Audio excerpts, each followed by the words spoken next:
wearing now, this can go like, what I'm wearing is medyo more casual. Yes. Pero lagyan ko siya ng heels, ibayin ko yung accessories, then it becomes now more formal. So that's how versatile black is. But remember, be careful also of wearing black. We have models to show you now, okay? So kung casual, like I said, you know, go for also what you color contrast. Maganda din minsan to have color contrast with it. So the casual styles, if you notice, itong mga shorts, kung ang basic pants mo and shorts mo, yung mga palda mo, black, ang dami mong pwede iterno. Kahit ano talaga. So black and brown. Black and brown, actually, it goes together. Okay. So, some people lang would say, wow, parang ang dilim. Because nga of, you know, yung temperature ng black or saka yung brown. Di ba, pag masyadong dark yung brown, pwede naman siyang lighter, which will go camo. Yes, So, pwede na siya, which is also now, okay? So, from our casual wear, we also have, kung pupunta ka sa office, so how appropriate is black for the office? Siyempre, black is always a safe way to go kasi para sa kanila, nakakapayat. Okay? Yes. Now, also be careful of wearing black na makintab. Pagka makintab ang fabric, it attracts light, therefore, pwede kayong lumaki. Like velvet, okay? It attracts light. So, pwede pa rin kayong lumaki. So, be careful of choosing the fabric. Alright. Okay. So, kagaya nito, black siya pero ang daming ruffles. So, kung hindi ka medyo payatin at or malaki ka on top, medyo mas lalaki ka, hindi ba? So, wag nang mag-ruffles. Yes. Okay, wag masyadong mag-ruffles. Okay? Yes. So, there's also like limitations to how you wear black as to the fabric, you know, yung construction niya. Okay. And last but not the least is of course for our evening. Yung ating evening wear. Okay, so kita mo naman dito, pwede mo lagyan ng studs. Okay. Ang black bagay sa gabi talaga, no? And talagang sexy alam ng mo, it's the dating. safest way to go. Nakaka-slim na, di ba, nakaka-formal pa. So if you notice this too, parang gimmick time, no? So the black on the gentleman, they like that now. Okay, I just came from red and white ball last night of San Beda and lahat sila naka-black on black. Kasi talaga namang fashionista ng mga boys ngayon talaga. So may mga stud na konti. Again, you know, the flower accent. So it gives it actually nabubuhat.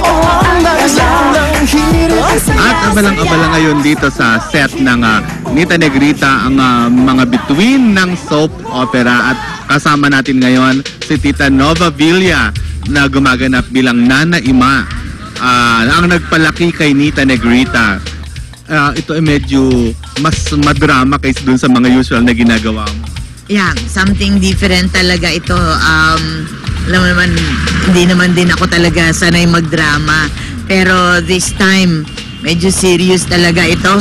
Eh kung minsan hindi maiwasan, malabas pa rin yung pagka-Nova Villa.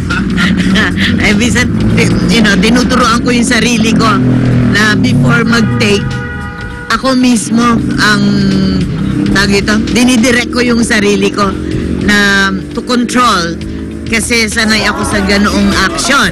Siyempre katabi ni Tita Nova, puntahan natin si Balot. Hindi pa nare-reveal ang talagang katauhan mo dito bilang tunay na ina. Opo, kaya yun po ang abangan nila dahil talagang nakakaantig po ng puso ang mga eksenang susunod pa. Kumusta naman katrabaho ang mga twin stars, ang mga baget sina Joshua, si Barbie, si Lexi? Fine, very good. Wala kaming problema sa kanila. Behave. Opo, mabait naman, mga tahimik. Actually kami po yung mga Mas magulo kami. Punta naman natin itong isa pang pagkaganda-ganda at pagkagaling-galing na singer lang ngayon. Isa na ring drama actress, si Ray. Umaga po, good morning! So, kumusta ang paggawa na itong mga drama? Masaya naman po. Siyempre, nung una po nakakapanibago bilang hindi ko po talagang ginagawa to. Pero masaya po katrabaho lahat. So, nag-enjoy naman po ako. So, ito ba ituloy-tuloy na ang pagiging artista? Sana po. Opo. Okay, thank you very much, Rachel. Lord, thank you very much. Thank you, Tita Nova. At mga kaibigan, babalik po kami mamaya at makikita na natin na makakausap sina Barbie Fortesa at Joshua Dionisio. Diyan lang kayo. Sa unang hirit, ang saya-saya. Sa unang hirit, unang hirit. Sponsors, Ultra Mega Supermarket. Unang hirit. Unang-una ka. Balitang dapat na malaman. What? Mango steam in a metal. Ang hirit, ang saya-saya. Alright, babalik pa rin tayo tayo dito sa bagong adventure park sa Tanay Rizal. At kung kanina nga nakita natin si May at Betong na, well, sinubukan na isa sa mga facilities dito at tinatawag nila na land zorb, kung saan nagpaikot-ikot sila sa loob ng isang malaking zorb sa lupa. This time naman, susubukan nila ang isa pa sa mga facilities dito na perfect naman para sa mga team building activities para sa ating UH Challenge this morning. Pero syempre, bago yan, kailangan natin marinig muna ang cheer ng Team May and Berong. Umpisahan natin sa Team Berong. And 3, 2, 1, go! Are you ready? Okay, ready. Blue, blue, blue, blue, blue, blue, blue, blue, blue team. Wow! Wow! Parang Power Rangers lang yan. Alright. At syempre, ang Team May. Are you ready, guys? Yeah, bro! Boy! Boy! Panzer! Panzer! Panzer! Yeah! Panzer! One! One! Panzer! Panzer! Let's go! Let's do it! Yan naman, napaantar naman talaga. Okay, kailangan lang nilang tapusan ang tatlong obstacles dito. Namely, ang itong bridge, ang monkey swing, at itong nandito sa akin likuran. At ang sino unang matapos ay siya ang mananalo. So, are you guys ready? Yeah, Team we're ready. Alright, UH, set, go! Come on, blue team. Okay. Kaya. Okay, gusto natin. Of course, muna sa blue team ang kanilang leader na si Berong. Come on. At sa white team naman ang kanilang leader na si May. Oh! Let's do this! Get ready, guys! And now, para sa mga gustong pumunta dito para sa kanilang mga team building, well, kailangan nila mamabay na 200 pesos per head. At 250 pesos per head naman kung walk-in kayo. Okie-dokie. So far, nangunguna ang Team Betong na 3 members na lang ay tapos na. Pero humahabol ang Team May. Exposure! Alright? Ay, ayan na. Sino mauna? Ayun na, may winners na tayo. 1, 2, 3. Blue team! Ano naman, blue team. Okay, nagkakagulo na sila. Ay, okay. Bago sila magkagulo dyan, congratulations, blue team. Magpapalik pa ako ng hirit. Guys, Ang saya-saya sa unang hirit. Sino naman nila doon? Mara, ikaw gusto ko ikaw sumabit ka doon. Nauna, okay. At nagbabalik po tayo sa Plaza Ibarra sa Timog, Quezon City. Balikan po natin ang taping ng Nita Negrita na ginagampanan ni Barbie Forteza. Yes, ang alamin naman natin ngayon kung paano nga ba nagiging Nita Negrita ang napakaputing si Barbie Forteza. Yan po ang inalam ni Kuya Lar. Kuya Lar. Bata foil? Paano nga ba? Pusit? And as you can see, mga kapuso, mini-make up pa na si Barbie. Ginagawa ng itim ang kanyang balat bilang Nita Negrita. At kasama naman natin dito si Direk Hil Tejada na talaga namang, talagang halos wala ng tulog. So, Direk, hindi ba mahirap? Kasi ang puti ni Barbie, hindi ba mahirap yung ganito? Actually, isa yan sa mga downside namin, Kuya Lar, na talagang yung skin na Tony Barbie is parang extremes ang nangyayari. Paiitimin natin siya dahil sa kanyang kulay.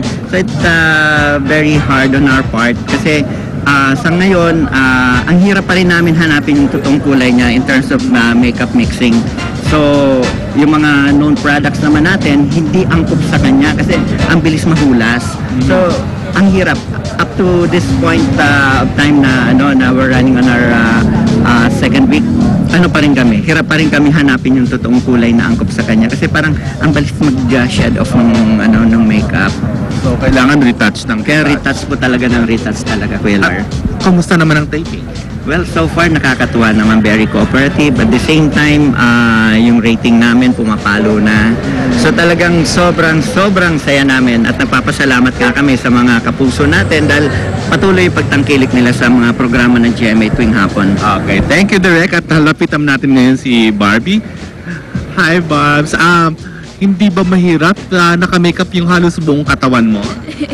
Opo, mahirap po lalo na po kapag nakapang-gymnastics po akong costume. Kasi pag gymnastics na costume, talagang mas maraming naka-expose na skin. Opo, kaya medyo mas matagal po yung make-up at saka mas mahirap po. Hindi naman mainit. Hindi naman po, medyo malagkit lang po sa pakiramdam. At I'm sure, andayan mo ng pictures na naka-Nita Negrita ka. Tinitingnan mo kung ano itsura mo. Opo, kapag naputupiti ako sa salamin na bagong ligaw ko, parang lagi ko iniisip, pumuputi ako na pumuputi. Hindi ko alam kung yun talaga yung kulay ko o talaga pumuputi ako. So Barbie, magpasalamat tayo sa mga kasi ang ganda ng ratings ng Nita Negrita at invited pa natin sila na manood. Gusto ko lang po sana magpasalamat sa lahat ng sumusuporta at patuloy na sumusuporta sa Nita Negrita. Marami pong salamat para sa mataas na ratings. Thank you po. Sana po patuloy niyo suporta ng Nita Negrita. Ang storya ng tagumpay ng isang batang sa kabila ng pagtutukso, ng panlalait, tinupad niya pa rin yung pangarap niya. Ayan. So, thank you very much. Alam namin na wala ka pang tulog galing sa taping ng Twin Hearts pero diretso dito sa taping ng Nita Negrita. Yan pa mga kaibigan, si Barbie Forteza, si Nita Negrita. At habang tumatagal, ang pangako nila, paganda ng paganda ang istorya, paganda ng paganda ang mga eksena. Kaya tutok lang, tuloy-tuloy lang pagtutok sa Nita Negrita. Back to studio! Unang hirit, ang saya-saya. Sa unang hirit, magugulat ka. Humugot ng isang malamig. Buksan